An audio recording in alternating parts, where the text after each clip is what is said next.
اور جب مسلم لیگ نون نے اور اتحادی جماعتوں نے 15 مہینے پہلے جب حکومت لی، ایک آئینی طریقے سے حکومت لی، ٹھیک ہے، بہت ایک حساس اور بہت مشکل دور میں حکومت لی۔ دیکھیں اس وقت دو فیصلے تھے، یا تو اپنی سیاست کو بچائیں یا ریاست کو بچائیں۔ مسلم لیگ نون نے یہ فیصلہ کیا کہ اس وقت ریاست کو بچانا ضروری ہے، ٹھیک ہے، سیاست آتی جاتی رہے گی پر یہ ریاست، یہ ملک، یہ پاکستان، یہ ضروری ہے۔ دیکھیں قومیں معیشت بہت ضروری ہے، پر قومیں صرف معیشت کے اوپر نیچے جانے سے نہیں مرتی، قومیں تب مرتی ہیں جب ان کا اقتدار ختم ہو جاتا ہے، جب ان کے اقتدار گر جاتے ہیں، جب اپنے ریاست پہ دعویٰ بول دیتے ہیں نا، قوموں کی گراوٹ تب سے شروع ہوتی ہے۔ اور یہ ان کی سازش تھی، یہ ہمیں پتہ چلتا رہا کہ یہ ایک سیاسی جماعت نہیں، یہ تو انتشاری جماعت نہیں۔ اچھا، تو بالکل وہ جو ان کا نقصان تھا وہ ہم نے اپنے اوپر لیا، ملک کو پھر بھی ڈیفالٹ سے بچایا، اس سنگین دور میں ملک کو ڈیفالٹ سے بچایا، آئی ایم ایف سے معاہدہ پورا کیا، اور انشاءاللہ آگے مجھے امید کی کریں نظر آ رہی ہے، میاں صاحب آئیں گے، حقیقی تبدیلی آئے گی، وقت بدلے گا، اور نام کی جو تبدیلی تھی وہ ختم ہو جائے گی، حقیقی تبدیلی۔ اچھا سر، آپ نے کہا کہ توشہ خانہ اور بھی آپ جو اپنے الفاظات میں نے بتایا، تو وہ تو ایک نعرہ لے کے اور ایک جو عوام کے اندر بات بتائی جا رہی ہے، اور سوشل میڈیا پر بھی ایک بات جو ہے وہ بڑی ہی جو ہے وہ آواز بلند ہے اس کی، کہ وہ تو ایک صرف ڈائری لے کے گئے، تو آج آپ کے سامنے کورٹ نے ثابت کر دی، کورٹ نے ان کو ثابت کیا نا، کورٹ نے ورڈکٹ دی ہے کہ یہ انہوں نے توشہ خانہ سے چوری کی ہے، اس کے اندر میل پریکٹس انوالو تھی، انہوں نے اپنے اثاثے جو ان کی جو کمائی کی ہے گھڑیوں کو معاوضے میں بیچ کے، ٹھیک ہے، اور جن رولز اور جو رولز تھے توشہ خانے کے رولز کے، ان کی خلاف ورزی کر کے اور اس پہ انہوں نے پروفٹ لے کے وہ بھی ڈکلیئر نہیں کیا، میل پریکٹس تھی ان کی طرف سے، یہ کرپشن تھی، ٹھیک ہے، اس کو کہتے ہیں چوری، پتہ بھی نہ چلے اور کام بھی ہو جائے۔ نہیں، میں آپ کو یہ بتا رہا ہوں کہ یہ نہیں کہ صرف توشہ خانہ، ملک کا تو خزانے پہ انہوں نے جھاڑو پھیر ہی دیا، آپ نے بتا دیا، پھر اس کے بعد مطلب کہ آپ نے توشہ خانہ بھی نہ چھوڑا، یہ ایک موریلٹی کی بات ہوتی ہے، یہ لیڈر کے اپنے کردار کی بات ہوتی ہے، ادھر سے پتہ چلتا ہے کہ لیڈر کا کیا کردار ہے۔ بیرسٹر صاحب، آپ نے کیونکہ آپ کا تعلق مسلم لیگ نون کے ساتھ ہے، تو 35 سال مسلم لیگ نون نے دور حکومت رہا، تو جو آپ کی تاثیر اور ضلع کی حالت ہے وہ کیا جو اعلیٰ قیادت ہے انہوں نے آپ کا ساتھ نہ دیا، یا جو یہاں کے نمائندے ہیں ان کی وجہ سے یہ آج حالت ہوئی؟ دیکھیں، پاکستان کی تعمیر و ترقی سے اگر کوئی ضامن ہے وہ میاں نواز شریف اور مسلم لیگ نون کی قیادت ہے۔ آپ ان کے ترقیاتی منصوبے نکال دیں، آپ اپنی تاریخ سے ان کے منصوبے نکال دیں، پیچھے آپ کے پاس بچتا کیا؟ کچھ بھی نہیں بچتا۔ اب رہی بات ہماری تحصیل اور ضلع کی، ایک دیکھیں میں نہیں کہتا کہ کمزوریاں نہیں ہوں گی، ٹھیک ہے، پر اب ہم نے آگے بڑھنا ہے، ان چیزوں کو پس پش رکھ کے آگے بڑھنا ہے۔ اور دوسری بات یہ ہے کہ ٹھیک ہے وہ کمزوریاں رہی ہیں، پر ایک تاثر پھیلایا جاتا ہے کہ مسلم لیگ نون نے ادھر کچھ کیا ہی نہیں ہے۔ آج میں آپ کو آن دا ریکارڈ ایک بات بالکل واضح کر دوں، کیونکہ لوگ دانستہ یا نہ دانستہ طور پہ یہ پروپیگیٹ کرتے ہیں، یہ تاثر پھیلایا جاتا ہے کہ مسلم لیگ نون نے یہاں پہ ہمارے ضلع میں کوئی کام ہی نہیں کیا، اور ایک بہت بڑا پروجیکٹ جو اس ضلع کی تقدیر بدلے گا انشاءاللہ، ٹھیک ہے، وہ مسلم لیگ نون کی دور میں شروع ہوا، اور میں جس پروجیکٹ کی بات کر رہا ہوں وہ جلال پور اریگیشن پروجیکٹ ہے۔ اب میں آپ کو اس کی تفصیل بتاتا ہوں، ٹھیک ہے، میں آپ کو فیکٹس اینڈ فگرز اور تاریخ کے حوالے سے بتاتا ہوں کہ یہ پروجیکٹ کون لے کر آیا ہے۔ نواز چودھری صاحب تو جدھر پبلک فورم ہوتا ہے، جدھر ٹویٹر، فیس بک، ادھر ہر جگہ انہوں نے ایک راگ لاپنا ہوتا ہے کہ ہر ایک اپنی ٹویٹ میں، ہر ایک اپنے سٹیٹمنٹ میں اپنے منصوبوں پہ انہوں نے ایک جلال پور اریگیشن پروجیکٹ کے ساتھ وہ لگانی ہے، تختی انہوں نے لگائی ہے، صرف کام انہوں نے شروع کرایا۔ اگر آپ کام کی تاریخ پہ آتے ہیں تو اس کا جو کانسیپٹ تھا اس اریگیشن پروجیکٹ کا، تو اس کا کانسیپٹ 2013 میں رکھا گیا، جولائی 2013 میں۔ ملک صاحب بتائیں جولائی 2013 میں کس کی حکومت تھی؟ ٹھیک ہے، مسلم لیگ نون کی حکومت تھی، تب یہ کانسیپٹ رکھا گیا۔ اچھا، پھر اس کی جو فیزیبلٹی اسٹڈی ہے وہ 2015 سے 2017 میں ہوئی، 2015 سے لے کے 2017 میں، اس کے بھی فنڈز اپروو کرائے گئے، ٹھیک ہے، اس کے بھی کانٹریکٹ ہوئے تھے، وہ بھی کسی فرم کو ملا۔ 2015 سے 17 اس کی فیزیبلٹی اسٹڈی ہوئی، جس میں لینڈ ایکوزیشن تھا، کدھر روڈ کا جو کنال، مین کنال گزرنی تھی وہ کس روٹ سے گزرنی تھی، پھر جن لوگوں کی زمینیں اس میں آ رہی تھی ان کو معاوضہ کتنا دینا تھا، یہ ساری چیزیں 2017 تک طے ہو گئی تھی، ٹھیک ہے۔ اب مجھے یہ بتائیں 2017 تک یہ طے ہو گئی، پھر یہ آپ کو پتہ ہے یہ جو پروجیکٹ تھا جہاں سے اس کی فنڈنگ آ رہی تھی وہ ایشین ڈیولپمنٹ بینک تھا. ایشین ڈیولپمنٹ بینک وہ فنڈنگ دے رہا تھا اور فنڈنگ تھی $247 ملین کی. مطلب یہ $1.25 ارب بنتا ہے. بالکل اتنا بڑا پروجیکٹ, یہ وہ پروجیکٹ ہے جو 2.5 لاکھ ایکڑ پہ 2.5 لاکھ ایکڑ زمین کو زیر آب کرے گا. 3.25 لاکھ لوگ اس سے فائدہ اٹھائیں گے. ہماری آپ کو پتہ ہے جو بیشتر زمین ہے ہمارے علاقے کی وہ کھاری زمین ہے. بالکل نمکین اس کی سالٹ رینجز کی وجہ سے تو نمکین زمین ہے وہ کاشتکاری کے قابل نہیں ہے. 3.25 لاکھ لوگ اس سے فائدہ لیں گے. یہ 2017 میں اس کا جو ایگریمنٹ تھا ایشین ڈیولپمنٹ بینک کے ساتھ یہ اپروو ہوا تھا. ٹھیک ہے 2017 میں. اور 2017 میں جو آپ لوگ سن رہے ہیں مجھے, میں ان کی بھی یہ ان کو میں یاد دلا دوں کہ 2017 میں کس کی حکومت تھی. میاں نواز شریف, محمد شہباز شریف صاحب ادھر پنجاب میں وزیر اعلیٰ تھے. اور جو اس کی ایگزیکیوٹنگ ایجنسی تھی جو اس پروجیکٹ کی وہ پنجاب اریگیشن ڈپارٹمنٹ تھی. مطلب کہ سارا ایگریمنٹ کرانا, فیزیبلٹی کرانا, جو سب مشکل مراحل ہیں وہ کس نے کرائے, وہ مسلم لیگ نون کے دور میں ہوئے. ٹھیک ہے, پیچھے کیا رہ گیا, پیچھے ایک تختی لگانا رہ گئی. چلو چلے تختی نے لگا دی, ٹھیک ہے, پر انشاءاللہ اس پروجیکٹ کو بھی پائے تکمیل تک مسلم لیگ نون کی حکومت میں اس کو پائے تکمیل تک پہنچایا جائے گا. اور اس وقت دیکھیں گے کہ کون کس کی تختی.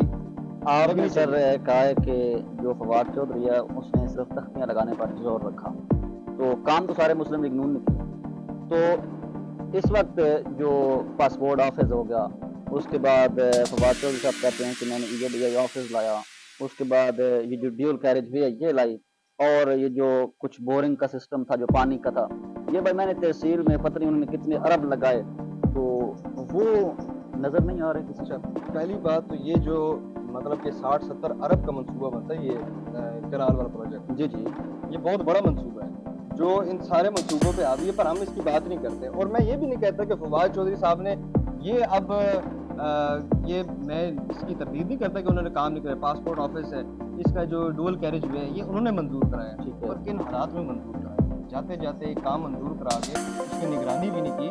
مطلب کہ اگر ابھی بھی دیکھیں گے نا تو وہ اپنی عوام کو پرسان حال اس وقت ہماری عوام کو کوئی بھی نہیں ہے. یہی نہیں ہے کہ وہ اپنی عوام کو, اپنے حلقے کی عوام کو اعتماد میں لیں, ان پہ دست شفقت رکھیں کیا مشکلات میں ہیں. انہوں نے جدھر بھی کہنا انہوں نے یہی کہنا ہے کہ میں نے یہ فنڈ یہ میں نے ڈول کیریج میں کرا دی, میں نے جلال پور ایجوکیشن پروجیکٹ کرا دیا, فلانا کرا دیا. یہ ان کی بھی جو گراؤنڈ ریئلٹیز ہے وہ بھی واقف نہیں ہے. یہ عوام پیس رہی ہے ہماری. بالکل اسی طرح مطلب اتنی بیچارگی, اتنی لاوارسی ہماری تحصیل کی ہے. میں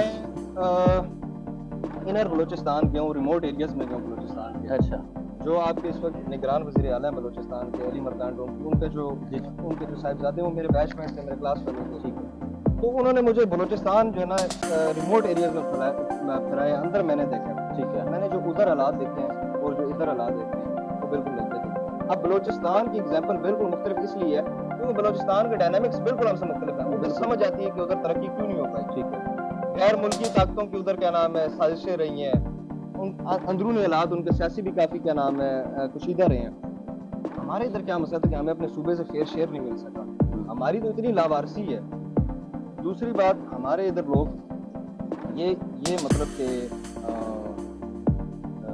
یہ وقت آ گیا ہے کہ لوگ ہمارے کہتے ہیں کہ وہ سمجھتے ہیں کہ جو ہماری ہمسائی تحصیلیں چکوال ہو گیا, بیرا ہو گیا, منڈی باؤلی, مطلب یہ جو تحصیلیں اور اضلاع ہیں جو ہمارے ارد گرد ہیں, لوگ سمجھتے ہیں یہی پیرس ہے.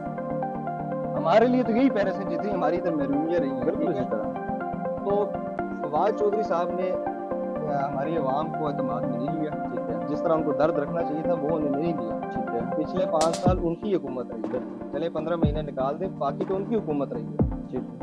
اس قابلیت کے جو کام ہم سوچ رہے تھے ان سے, جس طرح کام ہے وہ لیڈر ہمیں بتایا جا رہا تھا وہ ہے.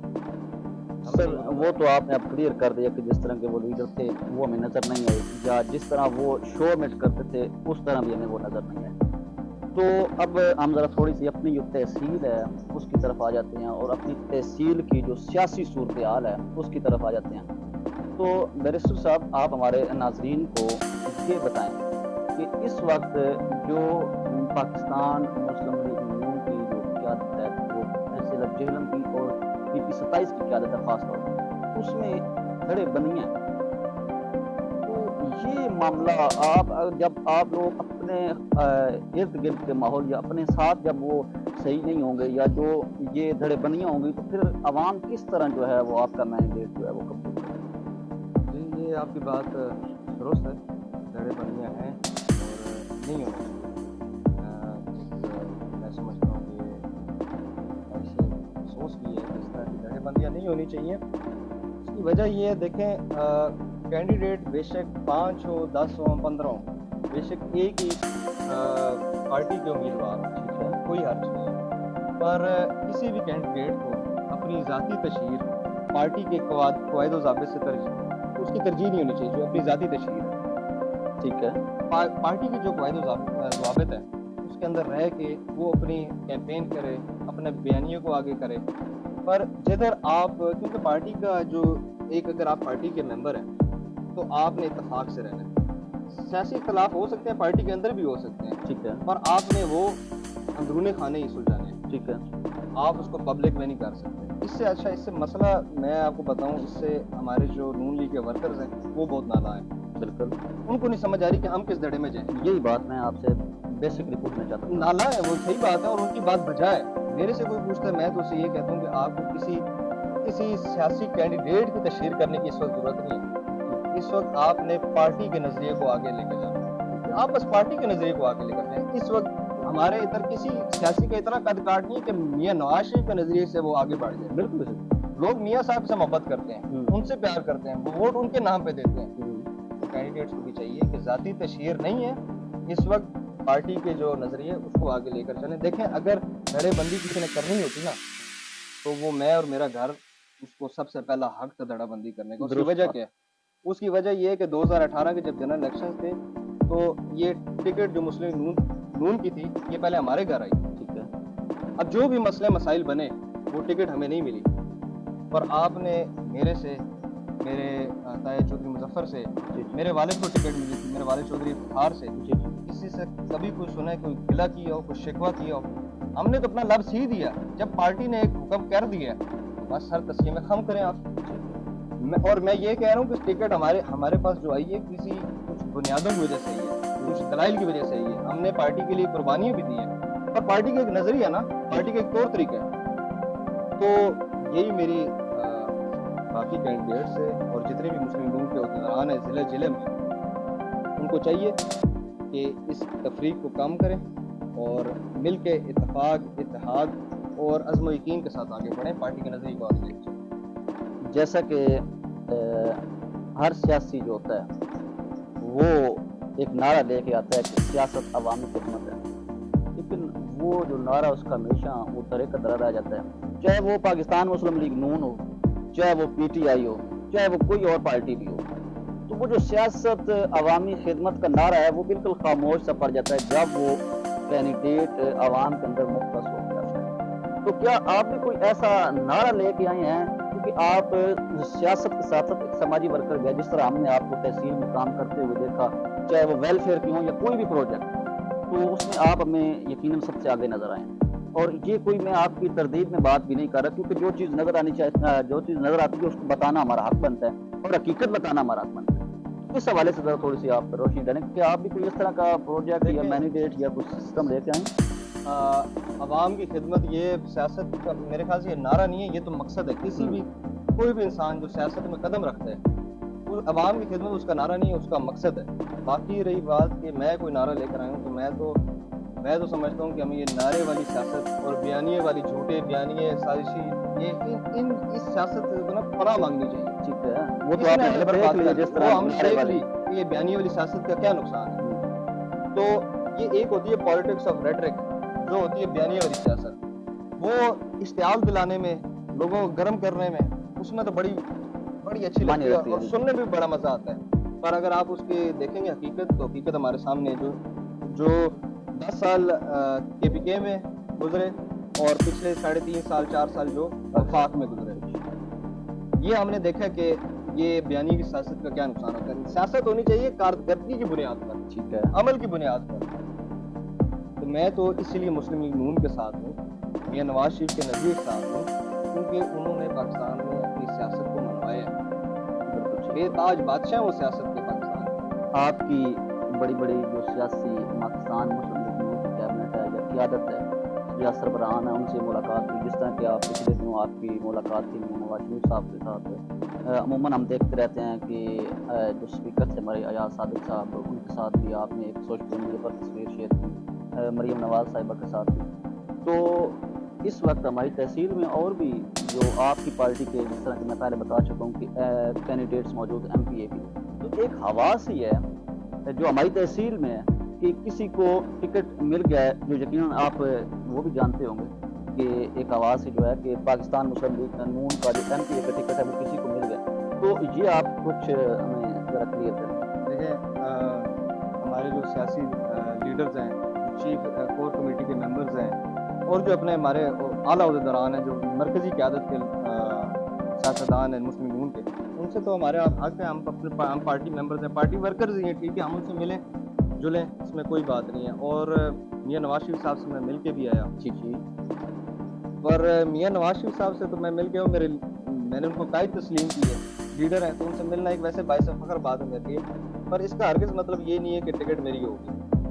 مجھے انہوں نے نہیں کہا کہ ٹکٹ آپ کی ہے، ٹھیک ہے، اگر کہا ہوتا تو الگ بات ہوتی، پھر میں کہتا تو بات بنتی، مجھے انہوں نے نہیں کہا۔ باقی آپ جس خبر کا حوالہ دے رہے ہیں، اس کا متن میں جو بنیاد بنی ہے ٹکٹ کی، میرے خیال سے وہ کوئی بورڈ آویزہ ہو گیا اور پینافلیکس آویزہ ہو گیا، جی، تو اس بنیاد پہ میرے خیال سے یہ ٹکٹ کی تو یہ بنیاد نہیں ہوتی کہ آپ کو اگر آپ بورڈ بینر لگانا ہے، وہ تو پھر کوئی بھی لگا سکتا ہے، تو میرے خیال سے یہ غیر تصدیق شدہ خبر ہے، ٹھیک ہے، اور اس کی اس پر عوام کو دھیان نہیں دینا چاہیے۔ نہیں، میرے خیال سے عوام نے دیا بھی نہیں ہے دھیان، ٹھیک اگر کہا ہوتا تو الگ بات ہوتی، پھر میں کہتا تو بات بنتی، مجھے انہوں نے نہیں کہا۔ باقی آپ جس خبر کا حوالہ دے رہے ہیں، اس کا متن میں جو بنیاد بنی ہے ٹکٹ کی، میرے خیال سے وہ کوئی بورڈ آویزہ ہو گئے اور پینافلیکس آویزہ ہو گئے، جی تو جی، اس بنیاد پہ میرے خیال سے یہ ٹکٹ کی تو یہ بنیاد نہیں ہوتی کہ آپ کو اگر آپ بورڈ بینر لگانا ہے، وہ تو پھر کوئی بھی لگا سکتا ہے، تو میرے خیال سے یہ غیر تصدیق شدہ خبر ہے، ٹھیک ہے، اور اس کی اس پر عوام کو دھیان نہیں دینا چاہیے۔ نہیں، میرے خیال سے عوام نے دیا بھی نہیں ہے دھیان۔ ٹھیک ہو گیا، تو میں اب آپ کا زیادہ وقت نہیں دوں گا، تو ایک آخری سوال جو سراسر آپ کی جو شخصیت ہے اس پر ہے کہ آپ پاکستان مسلم لیگ نون کے امیدوار ہیں ایم پی اے، تو ہم نے آپ کی جو سابق ہے امیدوار برائے ایم پی اے ہیں ان کے ساتھ بھی یعنی کہ تشریف دے دی، ٹھیک ہے، اور یقیناً آپ تقریباً ہر سیاست کے ساتھ یہ آپ کا جو ہے یعنی کہ آپ کا جو سلوک ہے یا جو آپ کا رویہ ہے وہ ہمیں بہتر سے بہتر نظر آیا، اور عوام کے ساتھ بھی ایم پی کے ساتھ بھی۔ تو اگر آپ کو کسی کے حق میں یا کسی کا ساتھ دینے کا موقع ملا، اگر آپ کو ٹکٹ نہیں ملتا پاکستان مسلم لیگ نون ایم پی اے کا، پھر آپ کا کیا رد عمل ہوگا؟ دیکھیں، یہ جو آپ نے سوال کیے نا، کسی بھی سیاسی شخصیت کو آپ یہ سوال کریں گے نا تو اس کی طبیعت بھی بہت گران ہوگی، کیونکہ سیاستدان کو جب آپ الیکٹورل پروسیس سے، حلقے کی سیاست سے، الیکشن والے اس مومنٹ سے نکال دیتے ہیں جی جی جی، جب وہ پولنگ ڈے کا وہ حصہ نہیں ہوتا، جی جی، تو یہ اس کی جو ہے نا تقریباً سیاسی موت ہے، بالکل بڑا مشکل ہوتا ہے۔ مشکل، پر میں نے آپ کو پہلے بھی بتایا، میں نے پہلے بھی پارٹی کے فیصلے کو سر تسلیم کیا، تو اس بار بھی اب دیکھیں جو بھی ہمارے کینڈیڈیٹس ہیں ہمارے حلقے کے PP27 کے لیے، سارے میرے لیے قابل احترام ہیں جی اور علاقے کے معزز لوگ ہیں، بالکل، ان کی اپنی اپنی کیا نام ہے خدمات ہیں علاقے کے لیے، تو مسلم لیگ نون کے ساتھ ہیں، اس کے نظریے کے ساتھ ہیں، اور انشاءاللہ اس نظریے کے ساتھ بنیں گے۔ بہت شکریہ سر آپ کا کہ آپ نے ہمیں اپنے قیمتی وقت میں سے آج کا جو ایک خوبصورت سیشن تھا جو یقیناً عوام آپ کی منتظر تھی اور ہمارے پروگرام کی منتظر تھی، تو بہت بہت شکریہ آپ کا کہ آپ نے ہمیں اپنے قیمتی وقت میں سے ٹائم دیا۔ ناظرین، یہ ہمارے ساتھ اس وقت موجود تھے امیدوار برائے ایم پی اے پاکستان مسلم لیگ نون بیرسٹر تیمور نواز جٹ صاحب، جو کہ ایک پڑھی لکھی شخصیت ہے اور ایک قابل شخصیت ہے، اور یہ پاکستان مسلم لیگ نون کے امیدوار بھی ہیں۔ تو ناظرین، اپنے میزبان علی حسن اوان کو دیں اجازت، ہم انشاءاللہ نیکسٹ بھی آپ کے لیے اور تحصیل پنڈ دادن خان کی جو جتنی بھی سیاسی شخصیات ہیں ان کے پروگرام آپ کی خدمت میں حاضر کریں گے، تو یقیناً آپ یہ پروگرام دیکھنا مت بھولیے۔ اپنے میزبان علی حسن اوان کو دیں اجازت، شکریہ۔